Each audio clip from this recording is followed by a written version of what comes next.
Good morning students. Momentum education channel में आपका फिर एक बार स्वागत है और बहुत दिन बाद हम लोग फिर से quick revision of chemistry in 5 minutes लेके आए हैं, जिसमें हम लोग आपको सिखाते हैं एक एक छोटे छोटे टॉपिक्स जो आपके आईआईटी, आपके नीट, आपके कोई और कंपटीशन हो या आपके 11th 12th हो, उससे रिलेटेड होता है। तो आइए आज जो हम लोग टॉपिक लेके आए हैं वो है बॉन्ड एंगल। तो आराम से थोड़ा सा मुझसे कनेक्ट हो जाइए, खूब बढ़िया से देखिए जो है ये वीडियो। आप बॉन्ड एंगल का दुनिया का कोई भी क्वेश्चन होगा आप कर लेंगे, ये मेरा दावा है। तो आइए हम लोग स्टार्ट करते हैं बॉन्ड एंगल। देखिए बॉन्ड एंगल होता क्या है, पहले ये समझिए बॉन्ड एंगल क्या होता है। आप जानते हैं कोई भी ये एक एटम है, ये दूसरा एटम है और इसके साथ ये तीसरा एटम है, तो इसके बीच का जो एंगल होता है इसी को हम लोग कहते हैं बॉन्ड एंगल।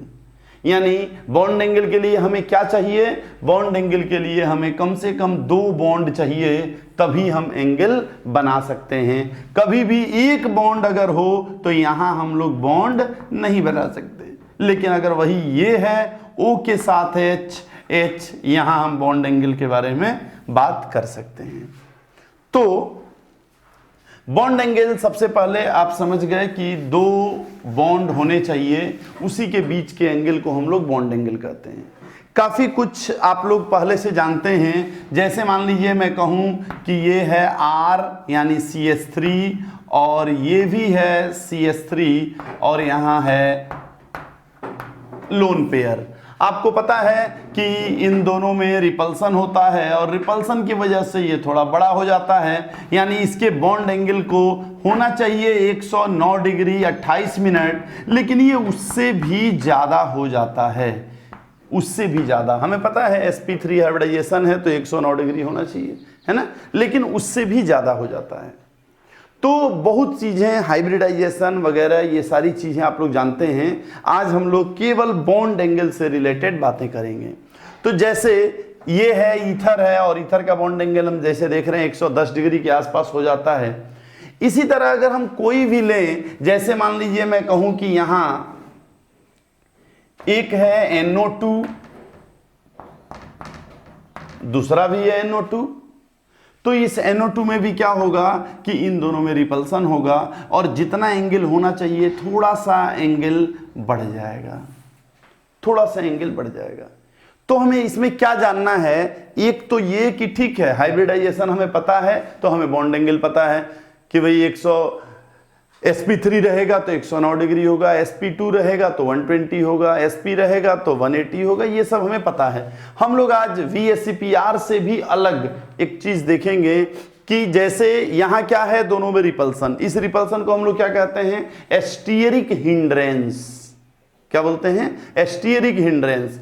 अब एस्टियरिक हिंड्रेंस के वजह से बॉन्ड एंगल पे क्या क्या प्रभाव पड़ता है, तो आइए थोड़ा सा हम लोग देखते हैं कि एस्टियरिक हिंड्रेंस पहले तो कौन कौन करेंगे। एस्टियरिक हिंड्रेंस, एस्टियरिक हिंड्रेंस समझ रहे हैं ना, मतलब कि 2 ग्रुप में आपस में जो रिपल्सन होता है उसको कहते हैं एस्टियरिक हिंड्रेंस। 2 फंक्शनल ग्रुप या कोई भी ग्रुप हो, तो किसमें होता है एस्टियरिक हिंड्रेंस, तो पहले तो हम लोग ये भी देखेंगे। आप ये भी जानते हैं जैसे कि ये है बेंजीन रिंग, और इस बेंजीन रिंग पे अगर यहां COOH हो और यहां OH हो, ठीक है, या कोई भी वैसा ग्रुप हो, तो अगर OCH3 हो, जो भी हो, तो आप जानते हैं क्या होता है, इन दोनों में रिपल्सन होता है। लेकिन ये दोनों ऐसे नहीं जा सकते, जैसे ये दोनों क्या हो रहा है, ये ऐसे चले जा रहे हैं, ये दोनों वैसे नहीं जाएंगे। क्यों नहीं जाएंगे, क्योंकि ये 2 अलग अलग बॉन्ड से जुड़े हुए हैं, ऐसे तो नहीं है ना, एक से अलग अलग बॉन्ड से। तो फिर होता क्या है, ऐसे केसेज में ये दोनों अपना प्लेन चेंज कर देते हैं, यानी दोनों ऐसे हैं ना, ऐसे हो जाते हैं, एक थोड़ा ऊपर एक नीचे। और जैसे ये प्लेन चेंज करता है, अब ये बेंजीन के साथ नॉन प्लेनर हो जाता है, यानी बेंजीन के साथ अब रेजोनेंस में पार्टिसिपेट नहीं करता है। तो ये रेजोनेंस में पार्टिसिपेट क्यों नहीं किया, तो उसका यही रीजन है एस्टियरिक हिंड्रेंस की वजह से। तो एस्टेरिक हिंड्रेंस के बहुत से यूज हैं, बहुत से एप्लीकेशन हैं, जैसे इसकी एसिडिटी बढ़ जाती है यानी ऑर्थो इफेक्ट आप लोग कहते हैं, SIR asterisk inhibition of resonance कहते हैं ऑर्गेनिक में, ये सारी चीज़ें हैं। लेकिन पहले हमें ये जानना होगा कि आखिर ये एस्टेरिक हिंड्रेंस किस में होता है। ये जब जान जाएंगे तब हम लोग आगे आसानी से क्वेश्चन करने लगेंगे। तो देखिए, दो ग्रुप हम बना दे रहे हैं, एक का नाम रख रहे हैं SIG मतलब एस्टेरिकली इनएक्टिव ग्रुप, और एक को कह रहे हैं एस्टेरिकली एक्टिव ग्रुप। एक को क्या कहते हैं, इसको कह रहे हैं एस्टेरिकली इनएक्टिव ग्रुप, इनएक्टिव ग्रुप है ना, और एक को हम बोल रहे हैं एस्टेरिकली एक्टिव ग्रुप। दो ग्रुप हम बना दे रहे हैं। अब आपको देखना है कौन कौन से हैं जो इनएक्टिव हैं। तो देखिए, हाइड्रोजन, ड्यूटेरियम, ट्राइटियम, ये सब क्या हैं, इनएक्टिव हैं। मतलब ये एस्टेरिकली आपस में इसमें रिपल्सन कोई इफेक्टिव नहीं होता है।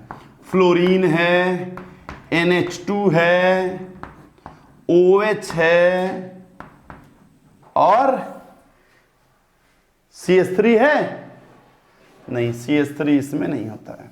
तो ये तीन चार जो हैं इनको कहते हैं एस्टेरिकली एक्टिव ग्रुप। और कुछ होते हैं जो ये इनएक्टिव ग्रुप, कुछ होते हैं एस्टेरिकली एक्टिव ग्रुप, जैसे Cl, Br, I, आपका COOH, COOR, COO, NR2। अब जरा देखिएगा, NR2 एक्टिव है और NH2 इनएक्टिव है, ये थोड़ा सा इस पे ध्यान दीजिएगा। तो NR2, आपका PH, ये सब क्या होते हैं, एस्टेरिकली एक्टिव ग्रुप। आपका SH, SR, ये सब क्या है, एस्टेरिकली एक्टिव ग्रुप। यानी ये पास पास अगर रहेंगे तो इनमें एक रिपल्सन होगा, और उस रिपल्सन की वजह से जो भी चीजें हों, चाहे रेजोनेंस घट जाए जैसे यहाँ घट गया, एसिडिटी बढ़ जाए, बेसिसिटी, वो अलग अलग टॉपिक है कि हम अलग जगह पे पढ़ेंगे। यहाँ अभी हमें जो पढ़ना है वो है बॉन्ड एंगल।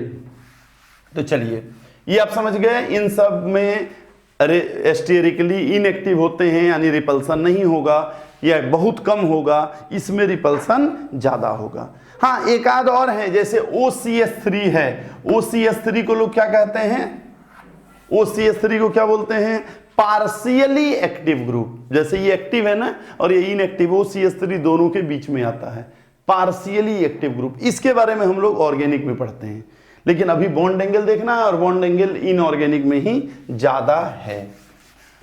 तो अगर मान लीजिए आपसे कोई छोटा सा क्वेश्चन कहे कि बताइए एस्टेरिक इनहिबिशन ऑफ रेजोनेंस, ठीक है, asterisk inhibition of resonance can be seen in,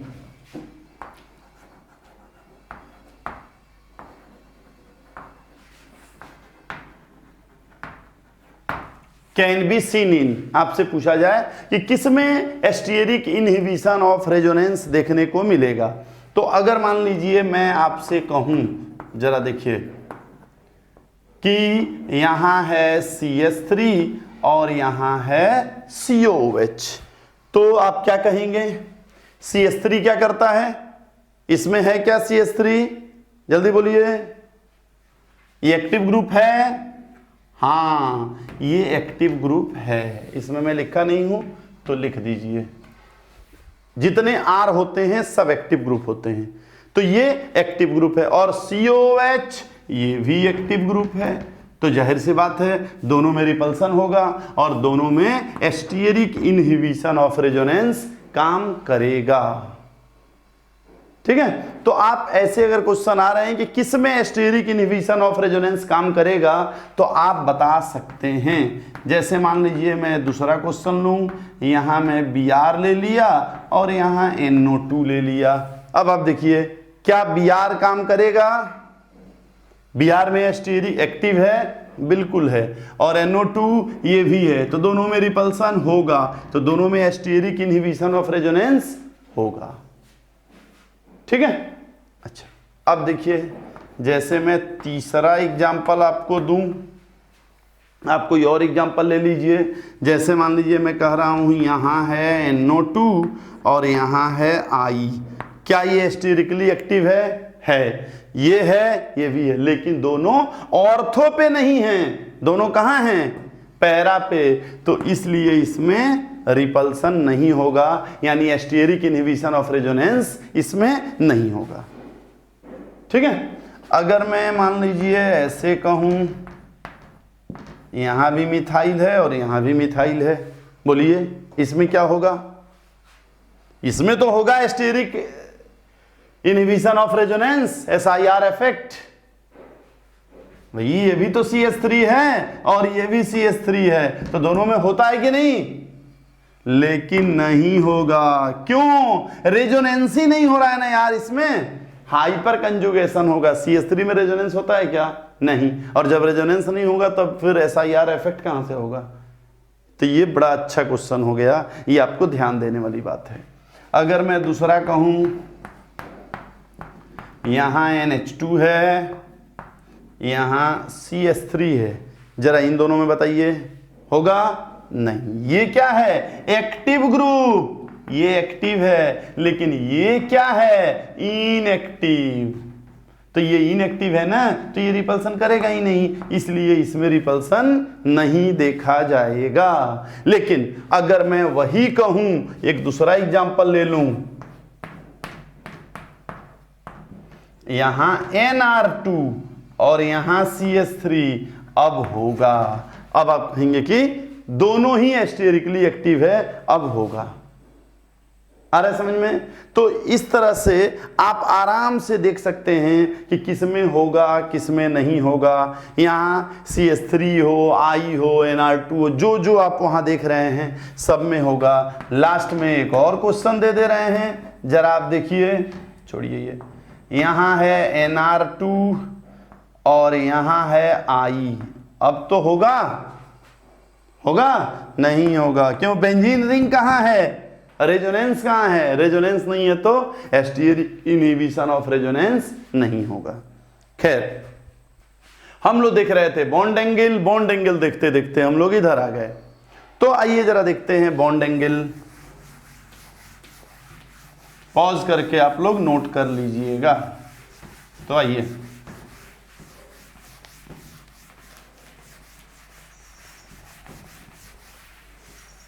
देखिए, जब भी आपको बॉन्ड एंगल कंपेयर करना हो, निकालना नहीं, क्योंकि निकालने में तो आप क्या कर सकते हैं, हाइब्रिडाइजेशन देखेंगे, आपको पता है बॉन्ड एंगल कितना होता है, जहां रिपल्सन होगा थोड़ा कहेंगे कम होगा ज्यादा होगा जो भी, तो सॉरी, तो जब भी आपको बॉन्ड एंगल कंपेयर करना हो, बॉन्ड एंगल कंपेयर करना हो,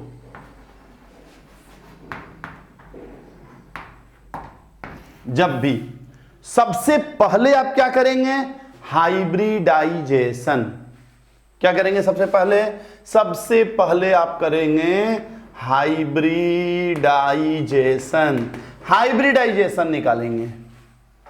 ठीक है, हाइब्रिडाइजेशन में क्या करते हैं आप, जैसे मान लीजिए हाइब्रिडाइजेशन sp आएगा या sp2 आएगा या sp3 आएगा, तो जान लीजिए sp का बॉन्ड एंगल ज्यादा होता है और sp3 का बॉन्ड एंगल कम होता है। इससे भी होगा जिसमें नो हाइब्रिडाइजेशन हो, जिसमें हाइब्रिडाइजेशन नहीं होता है वो इससे भी कम।